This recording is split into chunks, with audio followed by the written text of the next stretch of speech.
ಕರ್ನಾಟಕ ಗ್ರಾಮ ಸ್ವರಾಜ್ ಮತ್ತು ಪಂಚಾಯತ್ ರಾಜ್ ಅಧಿನಿಯಮದ ಪ್ರಕಾರ 1993ರ ಕರ್ನಾಟಕ ಅಧಿನಿಯಮ ಸಂಖ್ಯೆ 14, 2015 ಕರ್ನಾಟಕ ಅಧಿನಿಯಮ ಸಂಖ್ಯೆ 44 ಅನುಸೂಚಿತ ದಿನಾಂಕ 25/2/2016ರಿಂದ ಜಾರಿಗೆ ಬರುವಂತೆ ತಿದ್ದುಪಡಿಯಾಗಿದೆ ಮತ್ತು ಕರ್ನಾಟಕ ಸ್ಥಳೀಯ ಪ್ರಾಧಿಕಾರ ಮತ್ತು ಪಕ್ಷಾಂತರ ನಿಷೇಧ ಅಧಿನಿಯಮ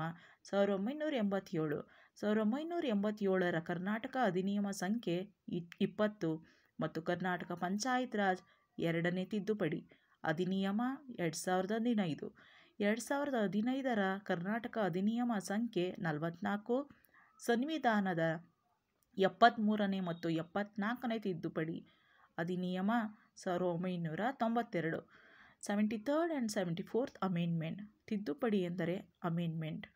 edited by Satpal Pulani, managing editor, Karnataka law and journal, 2016ನೇ ಆವೃತ್ತಿ, Karnataka law journal publication, Bengaluru. ಈ ಪುಸ್ತಕದಲ್ಲಿ ಕರ್ನಾಟಕ ಸ್ವರಾಜ್ ಅಂದರೆ ಪಂಚಾಯತ್ ರಾಜ್ PDO ಸಂಬಂಧಪಟ್ಟ ಪ್ರತಿಯೊಂದು ನಿರ್ದಿಷ್ಟ ಪತ್ರಿಕೆಯ PDO ಪತ್ರಿಕೆಯಲ್ಲಿ ಏನಿರುತ್ತೆ ಅದನ್ನು ಈ ಬುಕ್ಕಲ್ಲಿ ನೋಡೋಣ.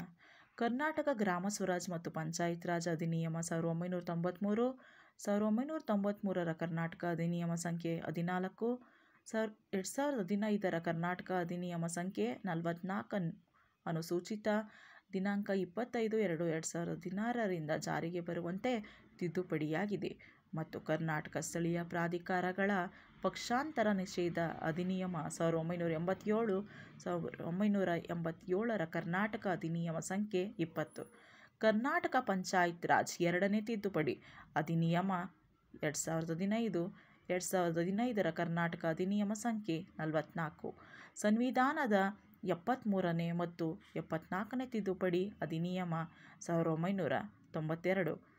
Satpal Pulani, managing editor, Karnataka law journal, 2016 15ನೇ ಆವೃತ್ತಿ.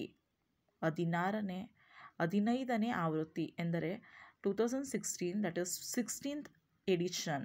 Karnataka law journal publications, ground floor, Sujata complex, first cross, Gandhinagar, Bangalore 560009. Phone number 22254052, etc. and email is pulaniwworks@gmail.com. You can contact this email or phone number for further books related to Panchayat Raj or any other competitive examinations. Let us know one by one. Karnataka ಗ್ರಾಮ ಸ್ವರಾಜ್ ಮತ್ತು ಪಂಚಾಯತ್ ರಾಜ್ ಅಧಿನಿಯಮ 1993 ವಿವರಣಾತ್ಮಕ ವಿಷಯಗಳ ಅನುಕ್ರಮಣ, that is contents. ಇದರಲ್ಲಿ ಏನು contents ಇದ್ದೇವೆ ಅಂತ ಅಂದ್ಬಿಟ್ಟು ನೋಡೋಣ. ಕರ್ನಾಟಕ ಗ್ರಾಮ ಸ್ವರಾಜ್ ಮತ್ತು ಪಂಚಾಯತ್ ರಾಜ್ ಅಧಿನಿಯಮ 1993ರ ಕರ್ನಾಟಕ ಅಧಿನಿಯಮ ಸಂಖ್ಯೆ 14, ಕರ್ನಾಟಕ ಪಂಚಾಯತ್ ರಾಜ್ ತಿದ್ದುಪಡಿ ಅಧಿನಿಯಮ 1995, 95ರ ಕರ್ನಾಟಕ ಅಧಿನಿಯಮ ಸಂಖ್ಯೆ 10, ಕರ್ನಾಟಕ ಪಂಚಾಯತ್ ರಾಜ್ ತಿದ್ದುಪಡಿ ಅಧಿನಿಯಮ 1996,